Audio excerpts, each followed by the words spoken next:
Where's my shorts?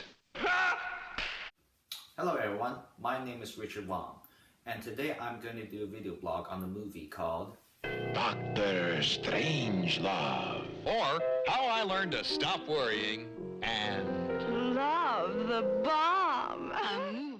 So yeah, the film is a 1964 political satire black comedy film that satirizes the Cold War fears of a nuclear conflict between the USSR and the US. The film stars famous British actor and comedian Peter Sellers portraying three different characters. Number one, Group Captain Lionel Mandrake, a British RAF exchange officer. Number two, President Murky Muffley, the President of the United States. And finally, Dr. Strangelove, the wheelchair-bound nuclear war expert and former Nazi. After the Berlin Wall was constructed and the Cuban Missile Crisis took place, the Cold War was at its peak.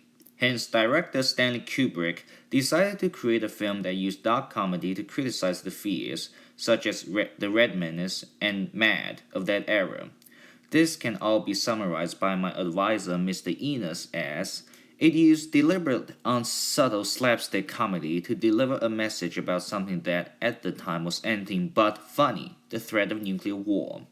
It was also using absurd theater to point out how absurd the whole Cold War era was and how close to mutual self-destruction the US and USSR were pushing each other.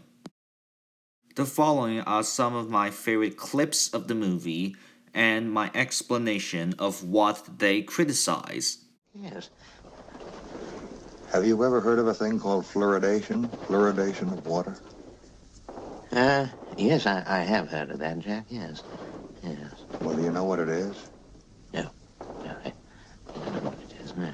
Do you realize that fluoridation is the most monstrously conceived and dangerous communist plot we have ever had to face? Now then, fluoridation is the process of deliberately adding minute amounts of the toxic chemical fluorine into drinking water to prevent dental cavities and decay.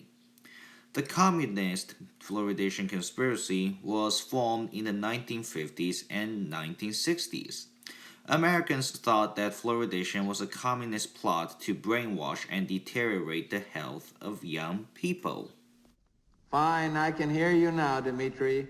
Clear and plain and coming through fine. I'm coming through fine too, eh? Good, then... Well then, as you say, we're both coming through fine. Good.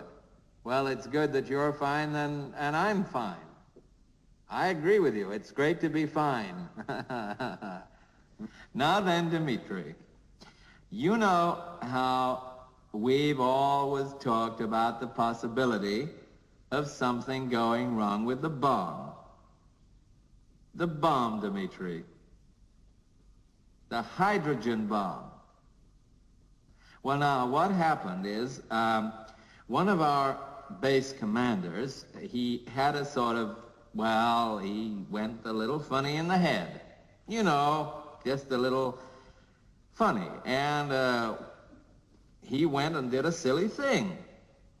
Well, I'll tell you what he did. He ordered his planes to attack your country. Well, let me finish, Dmitri.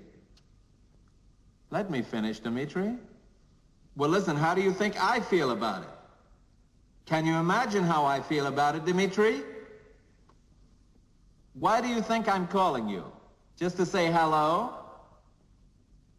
Of course I like to speak to you. Of course I like to say hello. Not now, but any time, Dmitri. I'm just calling up to tell you something terrible has happened. It's a friendly call. Of course it's a friendly call. Listen, if it wasn't friendly, you probably wouldn't have even got it. This, in my opinion, is one of the best conversations in the entire film, because to me it sounds exactly like an angry mother scolding her child. The Soviet leader is depicted as childish, foolish, and lacking the basic knowledge of what is a hydrogen bomb. while the president is seen as a desperate mother who is trying to get her point across, yet at the same time trying not to make her child feel bad. This reflects the shaky relationship between the US and the USSR back then during the Cold War.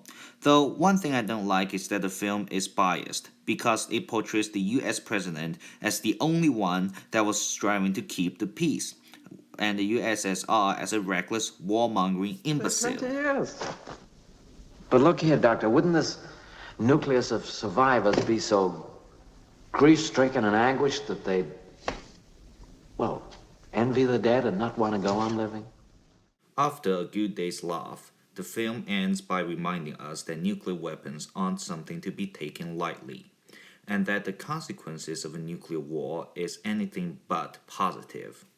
We must strive to maintain the peace not through ways of intimidation and violence, but through negotiations and facing problems head on.